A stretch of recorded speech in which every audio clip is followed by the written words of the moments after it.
قصہ حضرت آدم علیہ السلام۔ اللہ تعالیٰ نے جب فرشتوں سے کہا میں زمین میں خلیفہ بنانے والا ہوں تو انہوں نے کہا ایسے شخص کو کیوں پیدا کر رہے ہیں جو زمین میں فساد کرے اور خون بہائے، اور ہم تیری تسبیح اور پاکیزگی بیان کرنے والے ہیں۔ اللہ تعالیٰ نے فرمایا جو میں جانتا ہوں تم نہیں جانتے۔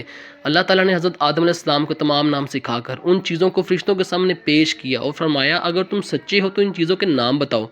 ان سب نے کہا اے اللہ تیری ذات پاک ہے، ہمیں تو صرف اتنا ہی علم ہے جتنا تو نے ہمیں سکھا رکھا ہے، پورے علم و حکمت والا تو ہی ہے۔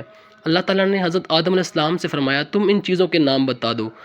جب انہوں نے بتا دیے تو فرمایا کیا میں نے تمہیں پہلے ہی نہ کہا تھا کہ زمین اور آسمانوں کا غیب میں ہی جانتا ہوں، اور میرے علم میں ہے جو تم ظاہر کر رہے ہو اور جو تم چھپاتے ہو۔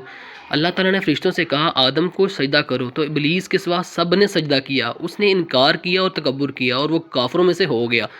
آدم علیہ السلام کو جنت میں ٹھہرایا گیا، وہ وہاں اکیلے رہتے، جس بنا پر اجنبیت محسوس کرتے۔ تو ایک روز جب وہ نیند سے بیدار ہوئے تو اپنے پاس ایک عورت کو بیٹھے ہوئے دیکھا، وہ حوا علیہ السلام تھیں، جنہیں اللہ تعالیٰ نے ان کی راحت و سکون کے لیے ان کی پسلی سے پیدا فرمایا تھا۔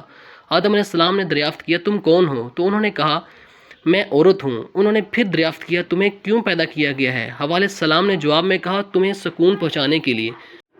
اللہ تعالیٰ نے آدم علیہ السلام سے کہا تم اور تمہاری بیوی جنت میں رہو اور جہاں کہیں سے چاہو اور جتنا چاہو کھاؤ پیو، لیکن اس درخت کے قریب بھی نہ جانا ورنہ ظالموں میں سے ہو جاؤ گے۔ اللہ تعالیٰ نے مزید فرمایا کہ شیطان تیرا اور تیری بیوی کا دشمن ہے، کہیں ایسا نہ ہو کہ یہ تم دونوں کو جنت سے نکلوا دے، پھر تم مصیبت میں پڑ جاؤ گے۔ لیکن شیطان نے ان کو بہکا کر وہاں سے نکلوا ہی دیا۔ اللہ تعالیٰ نے فرمایا اس جنت سے اتر جاؤ، تم ایک دوسرے کے دشمن ہو اور ایک وقت مقرر تک تم نے زمین میں ٹھہرنا ہے اور فائدہ اٹھانا ہے۔